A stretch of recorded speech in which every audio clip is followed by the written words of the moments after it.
नमस्ते बच्चों, आज की क्लास में आपका स्वागत है। आज हम 8वां पार्ट ही कंटिन्यू करेंगे, उपयुक्त और उपद्रवी सूक्ष्मजीव। इसमें जो है आज कल हमने प्रतिजैविक पढ़ा था। अब जो है हम ये प्रतिजैविक पेनिसिलिन पढ़ेंगे। पेनिसिलिन की खोज कैसे हुई, इसका कहाँ उपयोग किया जाता है। ये पेनिसिलिन जो है पेनिसिलियम नामक कवक से प्राप्त होने वाला प्रतिजैविकों का समूह है। पेनिसिलिन कैसे प्राप्त होता है? पेनिसिलियम नामक कवक है, इनसे प्राप्त होने वाला ये प्रतिजैविकों का समूह है। ये जो है कौन से जीवाणुओं का संसर्ग हो जाने पर जो है उपयुक्त होता है? स्टेफिलोकोकाई, क्लॉस्ट्रीडिया, स्ट्रेप्टोकोकाई प्रजाति के जीवाणुओं से जब अगर संसर्ग हो जाता है तब जो है इसको काबू में लाने के लिए, इन जीवाणुओं को काबू में लाने के लिए इस प्रतिजैविक का उपयोग किया जाता है। नाक है, कान है, गला है, त्वचा है, इसमें जब जीवाणुओं का संसर्ग हो जाता है या फिर जो है निमोनिया हो जाता है या स्कारलेट ज्वर हो जाता है तो इसका उपचार करने के लिए भी इस प्रतिजैविक का उपयोग किया जाता है।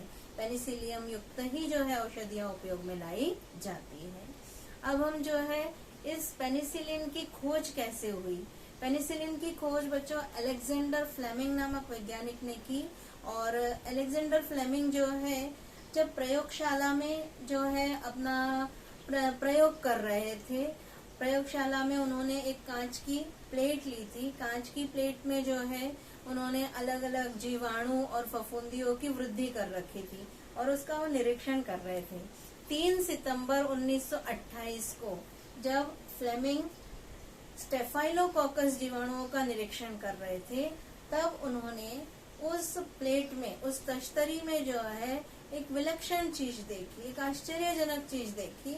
उस तश्तरी में उन्होंने देखा कि फफूंदी के जो धब्बे की वृद्धि हुई थी वहां पर जो है उन धब्बों के आसपास की जो जगह है वो साफ हो गई थी। इसका सीधा सीधा अर्थ है कि जो है वहां के जो जीवाणु थे, प्लेट में जो है फफूंदी भी थी और जीवाणु भी थे, स्टेफिलोकोकस जीवाणु थे, उसका वो निरीक्षण कर रहे थे जीवाणुओं का।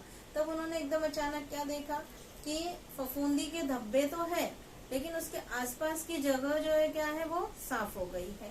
इसका अर्थ जो है ये हुआ कि वहां के जीवाणु जो होंगे वो नष्ट हो गए होंगे।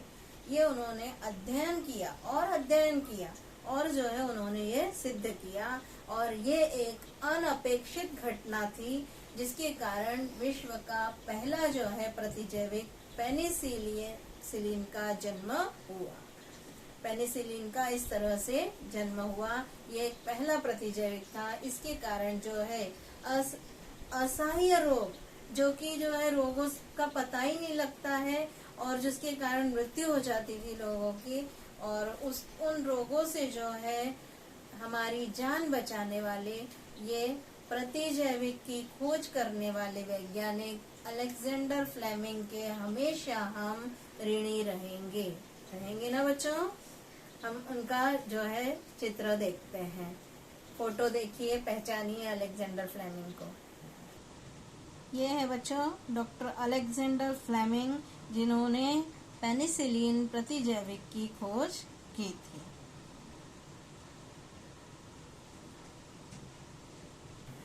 इसके बाद बच्चों अब हम पढ़ेंगे उपद्रवी सूक्ष्मजीव।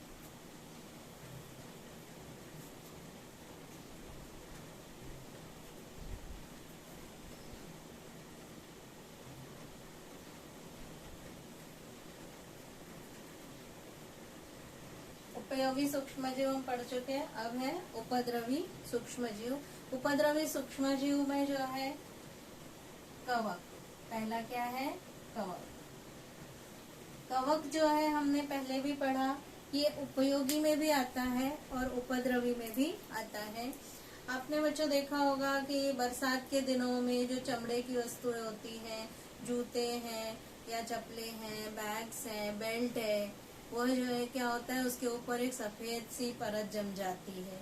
कुछ बदलाव देखें अपने, चमड़े की वस्तु है या बोरी है, पटसन की बोरी जो होती है उसमें भी जो है सिर्फ फफूंदी सी लग जाती है, कवक लग जाती है ना। तो ऐसा क्यों होता है? क्योंकि जो है हवा में जो कवक के बीजाणु होते हैं ये जैसे ही उनको नमी मिलती है, बरसात के दिनों में क्या है, हवा में आर्द्रता रहती है ज्यादा, नमी ज्यादा रहती है, तो नमी मिलने के कारण ये कपड़ों पर, पटसन के ऊपर, चमड़े की वस्तुओं के ऊपर, लकड़ी के ऊपर, लकड़ी गीली रही तो लकड़ी के ऊपर भी फफूंद लग जाती है। ऐसे कार्बनिक पदार्थों पर जो है ये बीजाणु अंकुरित हो जाते हैं, कवक के बीजाणु अंकुरित हो जाते हैं। अब ये कवक जो है इसके तंतु होते हैं, कवक के तंतु जो है इसके अंदर गहराई में जाकर जो है अपना पोषण करते हैं और प्रजनन करते हैं, उनकी संख्या जो है तेजी से बढ़ने लगती है। इसके कारण जो मूल पदार्थ होता है उसके पोषक तत्व सारे निकल जाते हैं और जो है वह पदार्थ कैसा होता है, क्षीण हो जाता है, कच्चे हो जाते हैं पदार्थ। अगर जो है जो बोरी है या फिर जूता भी जो है आपका जिसके ऊपर फफूंद लग गई है, उसको आप साफ करके और यूज भी करेंगे तो वो जल्दी फट जाता है, ज्यादा उपयोग का नहीं रहता है। और यही जो है गर्मी के दिनों में या जाड़े के दिनों में जो है ये खराब नहीं होते हैं। क्यों?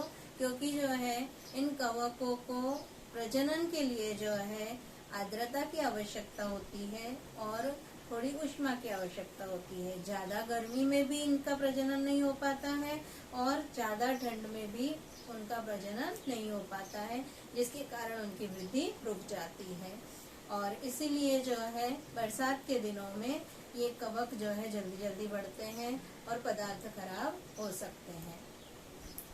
फफूंदी लगा कपड़ा है, पटसन का है कपड़ा है, उसके बाद जो है जूते चप्पल है, बटुए होते हैं, पर्स हैं, पट्टे हैं, ये ज्यादा टिकते नहीं है। लकड़ी भी है, लकड़ी पर अगर फफूंद लग जाती है तो वो लकड़ी जल्दी टूट जाती है। आपने देखा होगा कि घर में जो आपकी मम्मी के द्वारा बनाए हुए अचार या मुरब्बे होते हैं, कई बार आपने देखा होगा कि बर्नी खोलते हैं तो ऊपर जो है एक सफेद सी जो है काले और काला सा चूर्ण, सफेद जो है परत जमी हुई दिखाई देती है। वो क्या होती है?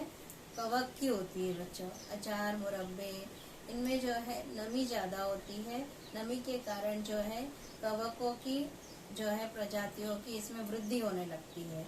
और वृद्धि होने के साथ साथ वो क्या करते हैं कवक, ये अन्न पदार्थों से पोषक द्रव्य प्राप्त कर लेते हैं, पोषक द्रव्यों को अवशोषित कर लेते हैं और अपनी वृद्धि और प्रजनन करते हैं। साथ ही साथ इस फफूंदी से जो है एक माइकोटॉक्सिन नामक विषैला रसायन जो है अन्न में छोड़ते हैं, जिसके कारण ये अन्न विषैला हो जाता है। इसी कारण फफूंदी लगा हुआ अन्न खाने योग्य नहीं होता है। कई बार आप सोचते हैं कि ऊपर ऊपर का निकाल देंगे और नीचे की चीज को यूज कर लेंगे, लेकिन जो जो विषैले पदार्थ होते हैं, माइकोटॉक्सिन नामक विषैला पदार्थ भी ये फफूंदी छोड़ती है, तो इसके कारण अन्न विषैला हो जाता है। अगर विष जो है पूरे अन्न में फैल जाता है तो यह हमारे स्वास्थ्य के लिए भी हानिकारक होता है। इस तरह से जो है ये कवक जो होता है ये उपद्रवी सूक्ष्मजीव भी है। आज हम इतना ही पढ़ेंगे। धन्यवाद।